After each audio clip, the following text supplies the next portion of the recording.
अस्सलाम वालेकुम dear viewers, कैसे हैं आप लोग। This is professor Mohammad Afzal. Guys आप लोग देख रहे हैं यूट्यूब चैनल। तो गाइस चैप्टर 6 है केमिकल बॉन्डिंग। इसके लॉन्ग क्वेश्चंस को हम डिस्कस करने जा रहे हैं, लेकिन इससे पहले जो वेरी फर्स्ट टाइम देख रहे हैं सब्सक्राइब कर दें, बेल आइकन प्रेस कर दें, ऑल नोटिफिकेशंस पे क्लिक कर दें। इसके अलावा सारे सोशल मीडिया प्लेटफॉर्म्स के जो लिंक्स हैं मैंने नीचे डिस्क्रिप्शन में शेयर किए हुए हैं, आप वहाँ पर भी मुझे फॉलो कर लें। तो गाइस चैप्टर 6 जो है काफ़ी इंपॉर्टेंट चैप्टर भी है, लेंथी चैप्टर भी है। इसके लॉन्ग क्वेश्चंस जो होते हैं वो मुश्किल भी होते हैं, तो काफ़ी सारे स्टूडेंट्स क्या करते हैं इसको स्किप कर देते हैं। लेकिन गाइस इसको स्किप करना कोई अक्लमंदी नहीं होती। आप फर्स्ट ईयर में इसको स्किप कर देते हैं, कल को सेकंड ईयर स्टार्ट ही चैप्टर 6 से होती है। इसके जो सारे आर्टिकल्स हैं वो सेकंड ईयर के बिल्कुल स्टार्टिंग पे आ जाते हैं, तो वहाँ पर आपको फिर बहुत ज़्यादा प्रॉब्लम फेस करना पड़ती है। तो दूसरी बात यह है कि सेकंड ईयर ना सिर्फ इससे शुरू होती बल्कि एमडी कैट में भी इसका एक अच्छा खासा कंटेंट होता है, क्योंकि ये रियल साइंस है, बेसिक केमिस्ट्री है। ऑर्बिटल्स और ऑर्बिटल्स लेवल और उनकी कन्फिगरेशन पर डिपेंड करती है, ऑर्बिटल मिक्सिंग पर डिपेंड करती है। तो ये तो बेसिक साइंस है, तो ये आपकी जान नहीं छोड़ते, तो फिर एंटी टेस्ट में भी आप अच्छा स्कोर नहीं कर पाते। तो इसको आपने स्किप नहीं करना। मैं वैसे इसके इंपॉर्टेंट क्वेश्चंस बता देता हूँ, आपने करने ज़रूर हैं। इंट्रोडक्शन में तो कुछ भी नहीं है। मैं फिर कह रहा हूँ कि ये बुक का इंटरफेस थोड़ा डिफरेंट है, बिकॉज ये बुक जो है ये आपकी टेक्स्ट बुक जैसी नहीं है तो डाटा तो सारा वही है टेक्स्ट बुक वाला, लेकिन गाइस थोड़ा सा फ़र्क ये है कि ये ऑनलाइन वर्जन है, आपके पास दूसरा वर्जन है। बाकी डाटा जो है सेम है, डाटा कोई डिफरेंट नहीं है। अच्छा, कॉजेज ऑफ केमिकल कॉम्बिनेशन।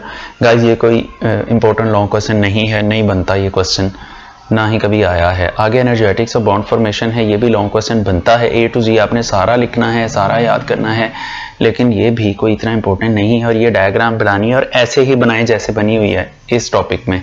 आपकी टेक्स्ट बुक में एक साइड पे बनी है, लेकिन आपने इसी तरह से बनानी है जिस जगह पे मैंने बनाई है। अच्छा जी, इसके अंदर कंप्रोमाइज डिस्टेंस की डेफिनेशन है, वो आपने करनी है शॉर्ट क्वेश्चन के लिए। ये बुक में नहीं है, या आप इसको इधर से नहीं करेंगे। अच्छा जी, atomic sizes. Atomic sizes short question है, ये लॉन्ग क्वेश्चन नहीं है, इसको आप ड्रॉप कर सकते हैं। शॉर्ट क्वेश्चंस भी इसके बाद मैं डिस्कस करने वाला हूँ, और सेकंड ईयर वाले स्टूडेंट्स परेशान ना हो, अभी थोड़ी देर के बाद सेकंड ईयर की भी वीडियो आने वाली है। चैप्टर नंबर 3 के शॉर्ट क्वेश्चंस के बारे में बताना है। तो अच्छा जी गाइज, ये पीरियोडिक टेबल बना है, इसको छोड़ें। आयनिक रेडियस को भी छोड़ें, ये लॉन्ग में नहीं आते। इनके जो शॉर्ट बनते हैं वो मैं अगली वीडियो में शेयर करने वाला हूँ। और इससे आगे चलते हैं जी, चलते जाएं। तो इससे आगे हमारा जो टॉपिक आता है ionisation energy. Guys ionisation energy जो है ये इंपॉर्टेंट टॉपिक है, ये लॉन्ग क्वेश्चन के तौर पे पेपर में आ सकता है। तो while talking about the ionisation energy, ये सबसे पहले आप इसकी definition along with an example, magnesium वाली यहाँ पर आप एग्जांपल देंगे एज इट इज़। थोड़ा सा इससे आगे चलते हैं। तो गाइज ये टेबल तो खैर आप नहीं करेंगे, टेबल के आगे ये जो सेंटेंस लिखे हुए हैं ये सेंटेंसेस गाइज आपने करने हैं, आपने लिखने हैं। ये वाला जो सेंटेंस है यहाँ से लेकर ये सारा, the in gaseous phase the atoms and ions are isolated and are free from all external influences. Thus the ionization energy is the qualitative measurement of the stability of an isolated atom. The first ionization elements in the given, ये नहीं करेंगे हम, ये table की बात हम नहीं करेंगे। इससे आगे चलते हैं। ये डायग्राम बुक में नहीं है, आप भी नहीं बनाएंगे। अच्छा जी, factors influencing the ionization energies. Factors आप ज़रूर लिखेंगे, इनके 4 नंबर हैं, और सॉरी 1 नंबर है इनका 4 नंबर में से। तो गाइज इसका ना मैं थोड़ा सा आपको हिंट दे देता हूँ, ये देखें कैसे लिखूँ। चलें मैं लिखता हूँ। ये जो एटॉमिक साइज होता है ना, atomic size basically inversely proportional होता है। ये इन्वर्स होता है, ये जो है मतलब हम बात करते हैं न्यूक्लियर चार्ज की, ये डायरेक्ट होता है, ये भी इन्वर्स होता है, इन्वर्स। और लास्ट वन जो है ये भी डायरेक्ट होता है, डायरेक्टली प्रोपोर्शनल। तो गाइस इसका एक फार्मूला होता है, वो फार्मूला क्या है वो मैं आपको बता देता हूँ। ये देखें, वेट गलती होगी। अब ये देखें, A stands for atomic size, capital से लिखता हूँ। A stands for atomic size, ठीक है। N stands for nuclear attraction, और A जो है ये इन्वर्सली प्रोपोर्शनल है। I न्यूक्लियर चार्ज जो है ये डायरेक्टली प्रोपोर्शनल है। तो D शील्डिंग इफेक्ट जो है इन्वर्सली प्रोपोर्शनल है, तो यहाँ पर आ जाएगा I, और ये nature of orbital directly proportional है, तो ये बन जाएगा डी। तो गाइस ये बेसिकली अब हम इसको रीड करते हैं तो ये कुछ ऐसे बनेगा। Let me change the colour here. यहाँ पर ये बनेगा अनसन ID, ये देख लें अनसन ID। तो इस तरह से आपके सारे MCQs भी क्लियर हो जाएंगे। ये देखें, ये इस तरह से और ये इस तरह से, मतलब अनसन ID ये फार्मूला याद रखें, आपको ज़हन में रहेगा कि कौन सा पैरामीटर डायरेक्टली प्रोपोर्शनल है आयोनाइजेशन एनर्जी की, कौन सा इन्वर्सली प्रोपोर्शनल है। तो इस तरह से आपके MCQs भी सॉल्व हो जाते हैं। अच्छा गाइस, इससे आगे चलते हैं। तो अब 2 नंबर हो गए। अब बाकी के 2 नंबर जो variations of ionisation in the energy in the periodic table, तो ये इसके वेरिएशंस जो हैं ये अपने सारे के सारे A to Z लिखने हैं। ग्रुप में कैसे चेंज होती है और पीरियड में कैसे चेंज होती है। और यहाँ पर इस जगह पे आप इसकी हेडिंग देंगे, इसमें कुछ एक्सेप्शंस होती हैं। यहाँ पर आपने हेडिंग देनी है एक्सेप्शंस की, एक्सेप्शंस। यहाँ पर आप एक्सेप्शंस की हेडिंग देंगे। तो ये जो सेंटेंस है इसमें देखिए ग्रुप 3 एंड ग्रुप 6A जो होते हैं ये एबनॉर्मल ट्रेंड शो करते हैं। तो ये डायग्राम बनाने की ज़रूरत नहीं है, ये बुक में नहीं है, ये एडिशनल है। हायर आयोनाइजेशन एनर्जीज़ के बारे में भी आप बताएंगे, और हायर आयोनाइजेशन एनर्जीज़ में आप यहाँ तक तो हायर आयोनाइजेशन में एनर्जी में लिखेंगे, लेट मी टेल यू, यहाँ तक तो आप लिखेंगे हायर आयोनाइजेशन एनर्जी में सारा। उसके बाद गाइज आप यहाँ पर एक हेडिंग देंगे, ionisation energy basically index to metallic character होती है। तो यहाँ पर आप हेडिंग देंगे इंडेक्स टू मेटेलिक कैरेक्टर की। और नेक्स्ट जो होता है गाइज यहाँ पर इंडेक्स टू ऑक्सीडेशन स्टेट। तो यहाँ पर आयोनाइजेशन एनर्जी हमें ऑक्सीडेशन स्टेट के बारे में भी क्लू देती है, तो ये इंडेक्स टू ऑक्सीडेशन स्टेट आएगा और इस तरह से ये टॉपिक ख़त्म हो जाएगा। तो इतना आपने पूरा लिखना है जितना मैंने इसमें बताया है। उसके बाद इलेक्ट्रॉन एफिनिटी की बात करें गाइज, ये तो A to Z आपने सारा करना है। ये डायग्राम बुक में नहीं है, इस डायग्राम को आप रहने दें। अच्छा जी, since the ionize energy is released, ये सारा लिखेंगे। टेबल वाली बात आप मेंशन नहीं करेंगे कि the electron affinities are given in the table, ये रहने दें। फैक्टर्स इसके सेम है और वही अनसन ID वाला फॉर्मूला लगेगा और ये वाली डायग्राम बनाने की ज़रूरत नहीं है आपको। अच्छा जी, as the force of attraction between the valence, ये भी आप लिखेंगे। आगे variations in the periodic table, तो गाइस ये भी आपने सारा A to Z लिखना है और इसमें भी एंड पे एक्सेप्शंस आएंगी। Here are the exceptions, there are of course exceptions to this generalisation. तो गाइस ये एक्सेप्शंस के बारे में आप ज़रूर लिखेंगे, यहाँ पर आप एक्सेप्शंस की हेडिंग देंगे। तो ये सारा आप इसमें लिखेंगे। और इसके अलावा ये लास्ट वाली जो बात है इसको आप रहने दें। बाकी इसके फैक्टर्स जो हैं वो यहाँ मुझे नज़र नहीं आए, फैक्टर्स आप ज़रूर लिखेंगे और फैक्टर्स के साथ वही अनसन ID वाला फार्मूला आप अप्लाई करेंगे। ये फैक्टर्स लिखे हुए हैं, आप ऐसा करें, आप इस तरह से नहीं लिखें जैसे लिखे हुए हैं। जैसे अभी मैंने आपको आयोनाइजेशन एनर्जी के बारे में बताया है, इनको आप रहने दें, ये आप ऐसे ना करें जैसे मैंने आपको बताया है, इसको रहने दें, क्रॉस कर दें। जैसे मैंने आपको बताया है कि आप नंबर 1 2 3 4 लिख के 4 फैक्टर्स लिखें और ID वाला फार्मूला उनके ऊपर अप्लाई करते हैं। अच्छा गाइस, इससे आगे हम चलते हैं। इससे आगे इलेक्ट्रॉन नेगेटिविटी आएगा। Electron negativity is not a long question, short ही है, तो MCQ जो शॉर्ट आ सकते हैं इसको आप इतनी इंपॉर्टेंस ना ही दे तो अच्छा है, लेकिन अगर आ भी जाएं तो आप डेफिनेशन याद कर लें। उसके बाद वेरिएशंस और फैक्टर्स सेम हैं जो इलेक्ट्रॉन एफिनिटी और आयोनाइजेशन एनर्जी के हैं। बस सिंपली ख्याल ये करना है कि जहाँ पर आपने वर्ड आयोनाइजेशन एनर्जी याद किया होगा वहाँ पर इलेक्ट्रॉन नेगेटिविटी लगा दें, सेम हो जाएगा। अच्छा जी, उसके बाद ये डायग्राम नहीं है बुक में, इसको रहने दे। टाइप्स ऑफ बॉन्ड्स, इसमें आयनिक बॉन्ड आता है, कोई इतना इंपॉर्टेंट नहीं है। फिर कोवलेंट बॉन्ड आता है, that is also not much important question. उसके बाद गाइज आता है डेटिव बॉन्ड या coordinate covalent bond. Here it is, ये कोऑर्डिनेट कोवलेंट बॉन्ड। अब गाइज ये आपने A to Z लिखना है। आप इसकी हेडिंग्स बना सकते हैं। हेडिंग्स इस तरह से कि आप शुरू में इसकी जस्ट डेफिनेशन लिख दें। कोऑर्डिनेट कोवलेंट बॉन्ड, ये इसकी डेफिनेशन आ जाती है यहाँ पे, ये इसकी डेफिनेशन आ जाती है गाइज। यहाँ पर let's consider the example of, यहाँ पर आप एग्जांपल 1 की हेडिंग दे दें, एग्जांपल 1 की हेडिंग दे दें और साथ में लिख भी दें कि जी आप लिख दें कि NH3 एंड BF3, ये वाली बात आप यहाँ लिख भी सकते हैं, ये हेडिंग भी दे सकते हैं साथ में। यहाँ पर लिख के एंड पे जो मतलब ये डायग्राम बनी हुई है यहाँ तक आपने लिखना है और आपने इसकी ये प्रॉपर डायग्राम बनानी है। ये वाली प्रॉपर डायग्राम बनानी है। ये कॉम्प्लेक्स भी होता है, इसको एडक्ट भी बोलते हैं, तो ये आपने एज इट इज़ लिखना है। अच्छा गाइज, उसके बाद यहाँ पर आप एग्जाम्पल नंबर 2 की हेडिंग दे दें। जहाँ पर ये आता है यहाँ एग्जाम्पल 2 की हेडिंग दे दें, and formation of hydronium ion. ये हाइड्रोनियम आयन है, तो फॉर्मेशन ऑफ हाइड्रोनियम आयन की आप जो है वो हेडिंग दे दें। यहाँ पर फॉर्मेशन ऑफ ऑक्सोनियम आयन की हेडिंग दे दें इस जगह पे।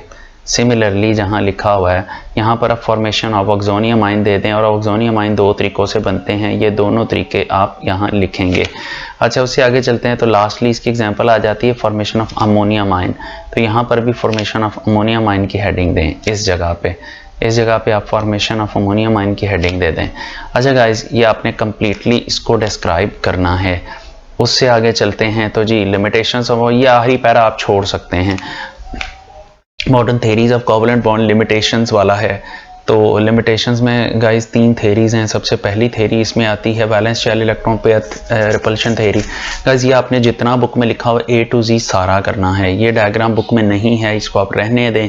पोस्टुलेट्स ऑफ वेस्पर थेरी ये ज़रूर करना आपने। और गाइस आपने इसका आंसर इस पॉइंट तक लिखना है। यहाँ पर 2 तरीक़ों से क्वेश्चन पूछा जा सकता है और ये बहुत बहुत बहुत इंपॉर्टेंट है। सबसे पहले आपने जो याद करना है, आपने यहाँ तक करना है, इस जगह तक आपने इसका आंसर करना है। आपसे पूछा जा सकता है कि जी वेस्पर थ्योरी की जो बेसिक पोस्टुलेट्स हैं वो डिस्क्राइब करें, तो यहाँ तक लिखेंगे। बाकी ये इसको रहने दें, ये नीचे टेबल भी रहने दें, इसको आप ड्रॉप कर दें। अगर आपको इसका कॉन्सेप्ट है तो आप ये टेबल कर पाएंगे, अगर आप इसका कॉन्सेप्ट नहीं है तो आप ये टेबल नहीं कर पाएंगे। जिसको कॉन्सेप्ट आ जाए वो इस टेबल को आराम से कर लेता। आगे इसकी एप्लीकेशंस हैं, मॉलिक्यूल्स कंटेनिंग 2 इलेक्ट्रॉन पेयर्स। अच्छा गाइज, अब इसमें 2 इलेक्ट्रॉन पेयर सिस्टम आएगा, 3 इलेक्ट्रॉन पेयर सिस्टम आएगा, 4 इलेक्ट्रॉन पेयर सिस्टम आएगा। उससे आगे आपके सिलेबस में नहीं है, शुक्र करें। तो गाइज अब इसमें जो है बाज़-औक़ात तो ऐसे कहता है जी एक्सप्लेन करें जी 4 इलेक्ट्रॉन पेयर सिस्टम को, लेकिन बाज़-औक़ात क्वेश्चन ऐसे नहीं आता। बाज़-औक़ात क्वेश्चन आता है कि explain the structure of following molecules on the basis of VSEPR theory. तो उसमें वो 4 कंपाउंड कोई भी पूछ सकता है। वो बेरिलियम क्लोराइड पूछ सकता है, मैग्नीशियम क्लोराइड पूछ सकता है, सल्फर डाइऑक्साइड, सल्फर ट्राइऑक्साइड। तो वो आपको कॉन्सेप्ट होगा तो आप कर पाएंगे, अगर आपको कॉन्सेप्ट नहीं है तो आप नहीं कर पाएंगे। AB3 टाइप मॉलिक्यूल्स हैं, ये भी देख लें, बनते ये सारे लॉन्ग हैं, कोई भी पूछा जा सकता है। लेकिन इनमें सबसे ज़्यादा इम्पोर्टेंट जो है वो है बेसिकली AB4 टाइप मॉलिक्यूल्स। तो गाइज ये वाला क्वेश्चन जो है ये मच इंपॉर्टेंट क्वेश्चन है, आपने इसको ज़रा अच्छे तरीके से करना। AB4 type molecule. अब AB4 टाइप मॉलिक्यूल्स में भी समटाइम्स तो ऐसे क्वेश्चन पूछ लेता है कि right a note on the molecules containing 4 electron pair system, या फिर ऐसे नहीं पूछता, वो कहता है जी आप एक्सप्लेन करें। इसमें 4 एग्जाम्पल्स आती हैं। एक सबसे पहले CH4 की एग्जाम्पल आती है, आपने इसमें सारा करना है, इसमें से आप कुछ नहीं ड्रॉप कर सकते। AB4 टाइप में सबसे पहले CH4 का स्ट्रक्चर है जिसमें सारे के सारे बॉन्ड पेयर होते हैं। फिर सेकंड एग्जांपल आ जाती है जी, इसके अंदर देखिए AB4 type with 1 lone pair and 3 bond pairs, ये भी अलग से पूछा जा सकता है। इसमें 2 एग्जांपल्स आती हैं। एक NH3 की एग्जांपल आती है, हेयर इट इज NH3 की एग्जांपल आती है। दूसरी एग्जांपल इसके अंदर आती है NF3 की। तो इसमें 2 एग्जांपल्स आती हैं, दोनों के स्ट्रक्चर अपने बनाने हैं। ये वाला स्ट्रक्चर तो नहीं जो टेक्स्ट बुक में बने हुए हैं, वो स्ट्रक्चर ड्रॉ करें। और AB4 type with 2 lone pairs and 2 bond pairs, इसमें वाटर की एग्जांपल आती है, ये आपने एक्सप्लेन करनी। तो गाइज ये 3 स्ट्रक्चर्स बड़े इंपॉर्टेंट हैं। नंबर 1 CH4 का, नंबर 2 NH3 का, नंबर 3 वाटर का। तो इनको आपने बड़े अच्छे तरीके से करना है। अच्छा, उसके बाद जो है वैलेंस बॉन्ड थ्योरी की जब हम बात करते हैं, वैलेंस बॉन्ड थ्योरी कोई इतना इंपॉर्टेंट लॉन्ग क्वेश्चन नहीं है। इसमें से ज़्यादातर शॉर्ट एंड MCQs के आने का चांस होता है, लेकिन एज ए लॉन्ग आपने ये सारा करना है। इंपॉर्टेंट नहीं है, जो इंपॉर्टेंट है वो मैं आपको साथ में बताता चला जा रहा हूँ। आगे आ जाती है एटॉमिक ऑर्बिटल हाइब्रिडाइजेशन पे। तो एटॉमिक ऑर्बिटल हाइब्रिडाइजेशन की पहले पेज से तो आप जस्ट डेफिनेशन करें, ये जो रेड में लिखी है। अच्छा, उसके बाद sp3 हाइब्रिडाइजेशन है। वैसे तो ये सारे के सारे लॉन्ग क्वेश्चन थे, लेकिन गाइज इसमें एक क्लू है कि आज तक पेपर में जस्ट कार्बन वाली एग्जांपल्स आई हैं। जैसे कि यहाँ पर देखते हैं electronic configuration distribution of carbon atom should be. तो यहाँ पर CH4 की फॉर्मेशन को एक्सप्लेन किया गया। तो ये A to Z आप सारा कर लेंगे, ये A to Z आप सारा कर लेंगे। और जनाब अमोनिया है, फिर ये कोई इतना इंपॉर्टेंट नहीं है, CH4 का स्ट्रक्चर ज़रूर करें। अच्छा, उसके बाद आगे वाटर की एग्जांपल आ जाएगी, तो ये भी इस हाइब्रिडाइजेशन के अंदर इतना इम्पोर्टेंट नहीं है, लेकिन जो है ये वाटर कार्बन CH4 का स्ट्रक्चर ज़रूर आएगा। ये आगे आ जाता है sp2 हाइब्रिडाइजेशन, इसकी डेफिनेशन है बोरोन ट्राइफ्लोराइड है। उसके बाद आगे चले जाएं, इसमें बोरोन ट्राइफ्लोराइड इतना इंपॉर्टेंट नहीं, लेकिन इथीन मॉलिक्यूल इंपॉर्टेंट है, इसको बहुत अच्छे तरीके से करना है। इसी तरह sp हाइब्रिडाइजेशन आती है, तो sp हाइब्रिडाइजेशन में बेसिकली डेफिनेशन के बाद बेरिलियम डाइक्लोराइड है, बाइक्लोराइड भी कह लेते हैं इसको। तो इसमें जो है बेसिकली ये बेरिलियम डाइक्लोराइड इंपॉर्टेंट नहीं है, लेकिन इथाइन मॉलिक्यूल, यहाँ इसका स्ट्रक्चर में ट्रिपल बॉन्ड आना था, यहाँ मिस्टेक, आप इसको सही कर लें, CH ट्रिपल बॉन्ड CH है, बुक में गलत है। तो गाइज ये जो है ये बहुत इंपॉर्टेंट लॉन्ग क्वेश्चंस हैं, तीनों कार्बन वाली जो एग्जांपल्स हैं। मोलेकुलर ऑर्बिटल थ्योरी के बेसिक पोस्टुलेट्स तो खैर कभी भी नहीं आए पेपर में, लेकिन इसके अंदर जो इसकी एप्लीकेशंस हैं, एप्लीकेशंस में फॉर्मेशन ऑफ ऑक्सीजन मॉलिक्यूल बहुत बहुत बहुत इंपॉर्टेंट लॉन्ग क्वेश्चन है एप्लीकेशंस ऑफ MOT में। तो गाइज ये देखें कहाँ गई ऑक्सीजन, लास्ट पे आएगी, ये हेयर इट इज। यहाँ पर गाइज ऑक्सीजन, इसका क्वेश्चन आता होता है कि explain paramagnetic behaviour of oxygen. इसका जो क्वेश्चन है मैं चले लिख भी देता हूँ ताकि आपके लिए आसानी हो जाए। Explain paramagnetic behaviour of oxygen on the basis of MOT। Guys 4 marks का इस चैप्टर का सबसे इंपॉर्टेंट लॉन्ग क्वेश्चन यही बनता है। आपने वर्ड टू वर्ड करना है, इसके साथ ये डायग्राम भी बनानी है, आपने इसमें से एक वर्ड भी ड्रॉप नहीं करना। तो एक्सप्लेन के स्पेलिंग गलत हो गए, लेकिन कोई बात नहीं, आपको आते ही होंगे। अच्छा, तो गाइज इससे आगे चलते हैं। तो ये A to Z सारा आपने लिखना है गाइज, जितना बुक में लिखा हुआ है इसमें से कुछ भी ड्रॉप नहीं करना, अलॉन्ग विद डायग्राम। अच्छा जी, उसके बाद आगे चलें तो बॉन्ड एनर्जी, बॉन्ड लेंथ, ये सारे फजूल क्वेश्चंस हैं, इनकी कभी किसी ने औकात भी नहीं पूछी पेपर में। आप इसके चैप्टर के लास्ट पे आ जाएं, एंड पे डाइपोल मोमेंट का टॉपिक होगा। हाँ, अगर ये सारे इंपॉर्टेंट क्वेश्चन से अगर एग्जामिनर भाग जाए, ड्रॉप कर दे, तो फिर डाइपोल मोमेंट का जो है टॉपिक ये आता है। तो इसको लिखने का मैं तरीका बता देता हूँ गाइज। इसको लिखने का तरीका कुछ ऐसे है कि सबसे पहले आप डाइपोल मोमेंट की डेफिनेशन याद करेंगे। इसकी जो डेफिनेशन बनती है, इसकी डेफिनेशन ये है। सबसे पहले आपने यहाँ से डेफिनेशन इसकी मेंशन करनी है, सारी डेफिनेशन के साथ इसके ये फॉर्मूला भी आपने इसका मेंशन करना है। अब ये फॉर्मूला मेंशन करके देन गाइज आपने क्या करना है, आपने इसकी एग्जांपल लिखनी है। यहाँ पर आप एग्जांपल की हेडिंग देंगे, यहाँ पर एग्जांपल की हेडिंग देंगे, इस जगह पे एग्जाम्पल की हेडिंग इन हीट्रो न्यूक्लियर मॉलिक्यूल, सारा एक्सप्लेन करके यहाँ तक आपने इसको एक्सप्लेन कर देना है। इसको एक्सप्लेन करने के बाद गाइज आपने इस पैराग्राफ को जो है इसकी एंड पे आपने फिर क्या करना, ये भी लिख देना, the dipole moment is a vector quantity which has a magnitude as well as direction. उसके बाद गाइज आपने ये HCl वाली डायग्राम बनानी है, ये HCl वाली डायग्राम बनानी है। क्यों पॉजिटिव और क्यों नेगेटिव है, बुक में गलती है, यहाँ भी पॉजिटिव है, यहाँ भी पॉजिटिव है, लेकिन गाइज क्या हो गया, सारा कुछ ही आगे पीछे हो गया। अच्छा गाइज, तो यहाँ पर क्या है कि H पॉजिटिव और Cl नेगेटिव है, और इसकी डायरेक्शन हमेशा पॉजिटिव से नेगेटिव की तरफ होती है, जिसकी वजह से हम इसको कहते हैं कि ये एक वेक्टर क्वांटिटी है। Here it is. ये इतना आपने कर लिया, यहाँ देखें, ये देखें, इतना आपने कर लिया। अब यहाँ पर the dipole moments of example hetero, यहाँ पर आप अदर एग्जांपल्स की हेडिंग दे सकते हैं, लेकिन उसमें सिर्फ आप ये 2 लाइंस लिखेंगे। अदर एग्जांपल्स आप लिखते हैं तो आप यहाँ सिर्फ ये 2 लाइंस लिखेंगे, यहाँ तक।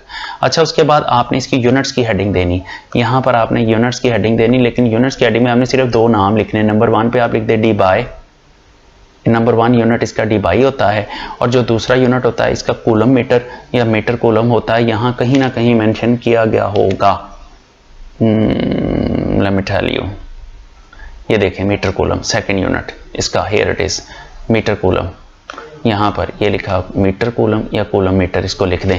और उसके बाद इनका आपस में रिलेशन भी होता है। एक कूलम मीटर जो होता है वो 3.3360 बाय के बराबर होता है। एंड पे आप इसके ये रिलेशन बना के मेंशन कर दें। इतने लंबे सेंटेंसेस लिखने की ज़रूरत नहीं है, सिर्फ रिलेशन लिखें। 3 पॉइंट इसमें लिखेंगे आप, इतना लंबा पैराग्राफ आपने नहीं लिखना। नंबर 1 पे लिखें डी बाय, नंबर 2 पे लिखें मीटर कूलम, और नंबर 3 पे रिलेशन लिख के इनका आपस में रिलेशन लिखना है, ये वाला। बस इसके अलावा आप इसमें से कुछ नहीं करेंगे। इसके बाद इससे आगे आ जाएं, आप सारा कुछ छोड़ दें, इससे आगे आ जाएं तो आप एक पेज छोड़ के अगले पेज पे जब आएंगे तो वहाँ पर ये आएगा साथ में, ये bond angles, geometry of the molecules, ये वाला जो पोर्शन है ये एज ए लॉन्ग क्वेश्चन आएगा। लॉन्ग क्वेश्चन कैसा, मतलब क्वेश्चन ऐसे आता है, define dipole moment and how bond angles और the geometry of the molecule can be explain on the basis of dipole moment. तो इसमें ए टू जी सारा लिखना है। ये जो डायग्राम साथ में बनी हुई है गाइज, ये सारी की सारी डायग्राम्स आपने बनानी है। और गाइज दैट्स इट, यहाँ पर आपका ये चैप्टर वैसे ख़त्म हो जाता है। ये इसकी जो लास्ट बात आती है the fact of bonding on the properties of compound, ये लॉन्ग क्वेश्चन नहीं है, इसमें से शॉर्ट ही आते हैं। तो that's it guys, long questions आपके कंप्लीट हो जाते हैं। इसके अंदर जो लॉन्ग क्वेश्चंस मैं एक दफ़ा बोल देता हूँ, सबसे ज़्यादा इंपॉर्टेंट क्वेश्चन है। इसका मतलब ये नहीं कि आपने करने यही है, मैंने सारे बता दिए हैं, लेकिन पहले इनको करें। सबसे पहले आयोनाइजेशन एनर्जी करें, फिर इलेक्ट्रॉन अफिनिटी करें, फिर उसके बाद डेटिव बॉन्ड को करें, उसके बाद फिर आप चले जाएं वेस्पर थ्योरी पे, उसके पोस्टुलेट्स करें, स्ट्रक्चर ऑफ वाटर करें, उसके अंदर से स्ट्रक्चर ऑफ NH3 करें, स्ट्रक्चर ऑफ CH4 करें, उसके बाद आप MOT पे आ जाएं, MOT के अंदर से आप करें ऑक्सीजन का स्ट्रक्चर, फिर डाइपोल मोमेंट जितना बताया वो करें, और हाइब्रिडाइजेशन में सिर्फ कार्बन वाली एग्जांपल। अब इसमें से मोर हॉट क्वेश्चंस मैं आपको बता दूं तो हॉट क्वेश्चन जो होते हैं वो 2 या 3 बनते हैं। वो कौन कौन से हैं? एक तो है इलेक्ट्रॉन अफिनिटी वाला। नंबर 2 पे जो क्वेश्चन बनता है वो बनता है AB4 टाइप मॉलिक्यूल, जिसमें वाटर NH3 एंड CH4 आ जाता है, ये दूसरा क्वेश्चन हो गया। तीसरा क्वेश्चन MOT में से बनता है पैरामैग्नेटिक नेचर ऑफ ऑक्सीजन। अगर एग्जाम में इन तीनों क्वेश्चन से स्लिप कर जाए, इनको इग्नोर कर जाए, तो डाइपोल मोमेंट चौथा क्वेश्चन बनता है। तो गाइज ये आप लोगों के चैप्टर 6 के लॉन्ग क्वेश्चंस थे, मुश्किल चैप्टर था, तो होपफुली आपको इस वीडियो से ज़रूर हेल्प मिली होगी। तो बाकी गाइज ये है कि आप लोग जो वेरी फर्स्ट टाइम देख रहे हैं, सब्सक्राइब कर दें, बेल आइकन प्रेस कर दें, ऑल नोटिफिकेशन पे क्लिक कर दें, वीडियो को लाइक करें, अच्छे वाला कमेंट करें, और यार इसका लिंक ज़रूर बाकी फ्रेंड्स में शेयर किया करें, अपने कॉलेज के व्हाट्सएप ग्रुप्स में सेंड किया करें, ताकि ज़्यादा से ज़्यादा लोगों का फ़ायदा हो। जिनको प्रॉब्लम आ रही है पेपर की प्रेपरेशन में, उनको ये वीडियो दें ताकि उनका फ़ायदा हो। और बाकी गाइज ये है कि अपना ख्याल रखिएगा। Thank you so much. अल्लाह हाफिज़।